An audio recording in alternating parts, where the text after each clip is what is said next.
Well, how is it that song goes? It's the lazy, hazy, crazy days of summer or something like that. I'm not sure. It's Jim Hutchinson from the New Jersey Delaware Bay edition of the Fisherman magazine, and it certainly has been hazy, hot, and humid. That's why I'm only stepping out of my office for a quick second and checking in with you guys here this week. I hate to see July go. It's one of my favorite months of the year. Of course, it's also my birthday month, so that's a little bit selfish, and I gotta show you this one. Have you seen that one in a while? Think about Ron Popeil. It's been a while. The Banjo Minnow. This is one of my gifts for my birthday this year. I can't wait to get out. Well, actually, I'm not sure if I'm going to get out and use it or put it on the shelf here in my office right next to my Charlie Manuel bobblehead doll. It's amazing to see what's happened in plastics over the course of the last 20, 30 years. They've really evolved. For the longest time, plastics were only really used in the largemouth bass circuit. And in the last few years for us, obviously, the last 20 or so, plastics have been just phenomenal for us with striped bass, weak fish, and even tuna now. I want you to take a look at this month's edition, the August edition of the Fisherman magazine. If you're a subscriber, it's going to be in your mailbox, should be already in your mailbox, and it's going to be on newsstands and tackle shops throughout the area. Great article in there in the August edition from Captain Jack Sprangle on run and gun offshore tuna fishing, chasing down those giant bluefin, not only with Shimano Orca poppers, but also with the plastics, like the Hoagie plastics. Big, robust plastics, just absolute tuna candy. And the offshore excitement has been phenomenal this year, especially with the bigeye. The bluefin bite has been good, but now we're getting some really good reports on wahoo as well. Tim Long was 57 miles east of Little Egg just this past week, and he trolled up a 91-pound wahoo. He was using a blue and green stretch 30 behind a scallop boat and hooked up with this fish. Great plugs to use. Also the Rapala X-Rap Magnums, big hooks, big profile lures. Think about how those plastics have progressed as well. For the longest time we used little bombers and these great plugs for surf fishing, but these big plugs now, they're built to handle big tuna, so it's definitely a way to go for the wahoo as well, where you control them real nice and fast. Dave G Janeiro and crew, Captain Dave on the High Flyer, was another one that hooked up with a wahoo this week. He smoked a 100-pounder at the Atlantic Princess. He was using a rainbow spreader bar, and I know what Dave said is similar to something we said in the magazine not too long ago, where he was on his way out to that area of the Atlantic Princess and began trolling. So as he's trolling that spreader bar on the way out to the Atlantic Princess area, hooks up with that big wahoo. There's just about 100 pounds of wahoo. Terrific. More offshore action is coming through this week. Take a look at Karen Wall's offshore report. We had Captain Alan Lee on the Mushin was out earlier this week. Here's a nice catch, 220-pound bigeye, 3 longfin, and mahi to 15 pounds. You folks heading offshore, don't forget about the Dreamboat contest. I mentioned that if you're a subscriber. We've got a lot of empty spaces on the mahi and yellowfin category. I had a subscriber call this week just checking in on one of the tackle shops. Take a look, go to the website, look at the Dreamboat standings, look at it in the magazine, but you will see that we've got a lot of empty places with the yellowfin and mahi. So folks, you got to start filling them up. Guys, bring those fish back in. Offshore forecast for this weekend, keep an eye on it. 3 to 5s Friday, Saturday, 4 to 6s through Sunday. So if you're in a bigger boat, you might not care too much.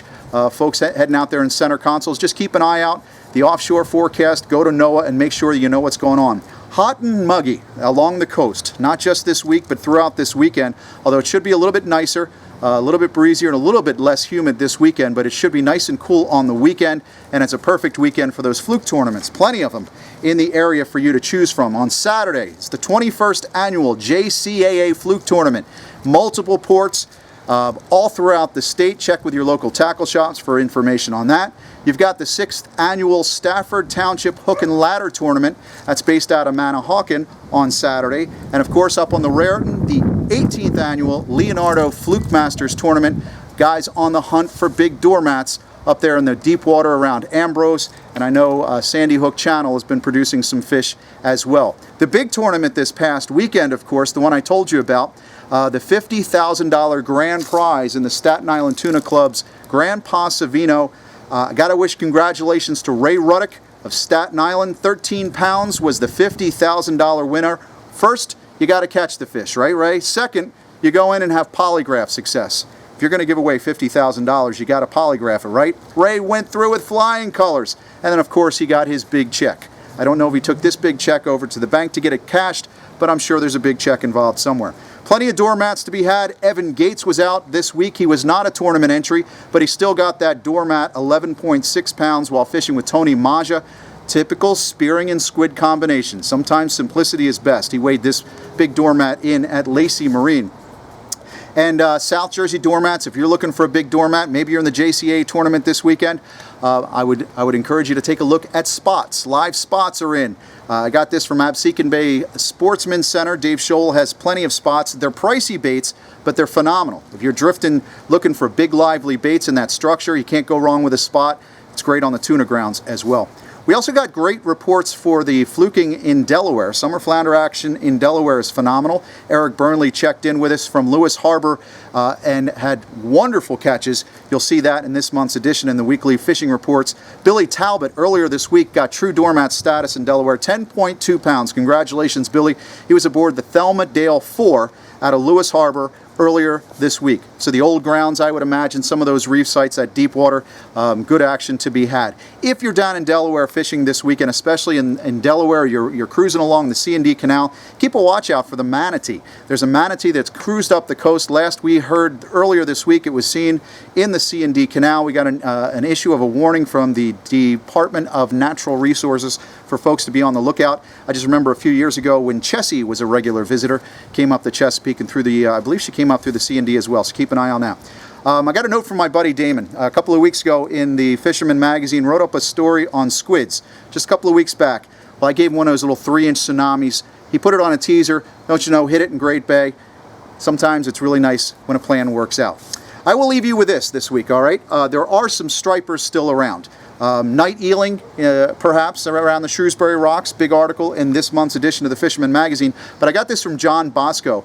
Megan Bosco had his 21-pounder this past Friday. It was chunked on Friday and then released. Nice release, nice fish. When we were out fluking up on the Raritan around Sandy Hook and Ambrose Channel, saw quite a few people on the hook looking for stripers. So I know those folks are still looking for them. And I also got a report this week from Captain Brett Taylor down in Barnegat Inlet. He's putting his charters into some school bass, slot fish if you will, on soft plastics around the Barnegat Inlet. Go check out thefisherman.com because we do have the updated information on the slot fish in New Jersey. It returns on September 1st at 24 to less than 28 inches. So take a look at that, and if you're interested in taking part, you have plenty of options this weekend. All you need to do is come up with plenty of opportunity. That one's up to you and me. Free up your time, get on the water, have a great weekend, and join us here next week at thefisherman.com. To receive the latest fishing reports, subscribe to the Fisherman's YouTube page. Click subscribe, then click the settings button and check Send Me Updates. You'll now receive notifications of the latest Fisherman YouTube videos and reports. If you're already a subscriber, make sure you've checked Send Me Updates in the settings so you receive the latest notifications.